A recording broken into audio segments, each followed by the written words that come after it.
Well, it's tragic that because of Ebola, we kind of have a focus and an emphasis on the primary health care, which should have been a concern of ours for a long time. Sometimes we don't consider the global public goods responsibility on these issues, and that's why we have seen some of the institutions in charge of these issues internationally, such as WHO, having a dwindling contribution. Not long ago, about 2 years ago, they were actually reducing their budget for about a third. And we see the consequences is that we don't have a treatment of global public goods as we should. I think the investments in the health sector have actually gone up in Africa in general, but it's far from being what is needed or from covering what is needed. In Guinea, in the latest Mo Ibrahim index, Guinea actually goes up in terms of health systems, transformation, and some of the indicators are quite positive. But we must also say that when you have something like Ebola that is not known, it can create easily panic, hysteria, and also it can undermine the systems that you have if they are fragile. We are seeing that even in European countries, there is a bit of fragility because they don't know exactly this particular disease. So I hope that we are going to look into this area and this sector with a structural eye and not just when there is a panic and an emergency.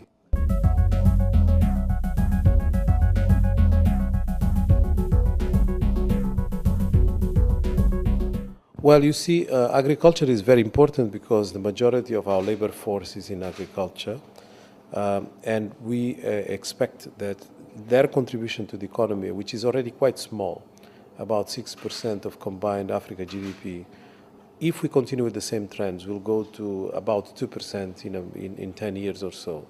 So that means more poverty because you basically have a situation where part of the rural population is moving into cities. And therefore, you may think that is positive, but they are moving into slums, and therefore, it doesn't change really their social condition. I think that is very problematic. But for those who stay, the recipe is rather simple. If we were to treat agriculture economically, normally we treat it as a social sector, and we treat it as a poverty reduction program. If we were to treat it economically, it means that we need to increase agricultural productivity. There is no real example in the world where agricultural productivity has grown fast. There are examples of growing slowly, but growing fast is our concern because we have a lot of people on poverty without some incentive structure that is going to create, the mechanisms to propel this productivity. And the best examples we have are linked to industrialization. You industrialize a country and the agricultural productivity is pooled. And that is what we are trying to sell as an idea. And I think this fora had the opportunity of discussing innovative financing, but also the different mechanisms of policy that will create the right incentives. So agriculture is a very good example of that.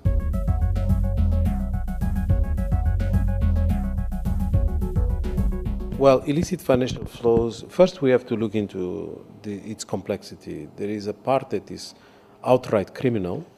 So, people that are in drugs and arms trafficking and all kinds of traffics. So that's outright criminal. We need a very robust response. And obviously it has a lot of implications in terms of peace and security. Then you have another part that is not necessarily appearing as criminal, even illegal, but is hidden. We just don't know. For instance, taxation systems can allow multinational companies to have part of their activity in a specific country, let's say an African country, but actually never pay taxes because they will declare that most of the activity is somewhere else. If we don't have regulatory systems that are going to actually arrest this type of situation, you are going to have a lot of loss. And then, of course, you have also the entire discussion about trade mispricing, which is a big portion of illicit financial flows, which is paying less the value of the commodities we export. All of this combined, plus the fact that institutions are very weak and corruption is pervasive, because institutions, when they are weak, they don't deal with corruption, and the lack of transparency from the origin countries of these companies.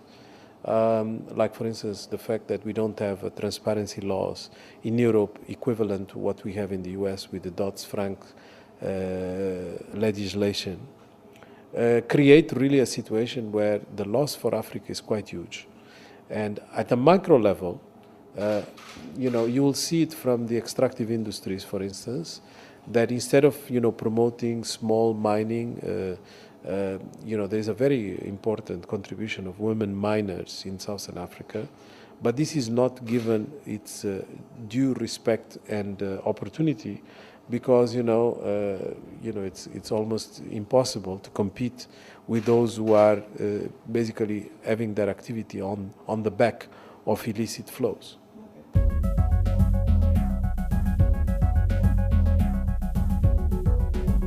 I think it's important for us to first say that the record is not very favorable to Africa in terms of various funds that have been created in the past. They had a target to support the most affected countries, countries in need, and in reality that has not happened. The Global Environment Facility was created for that purpose, and eventually only 7% of its funds came to Africa. Now there is the Green Climate Fund, and there are other mechanisms that are being put in place. The RED is another one.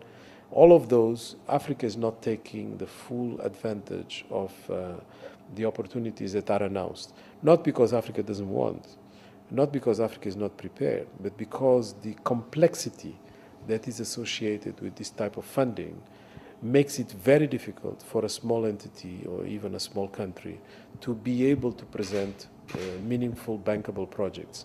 So we have to change this.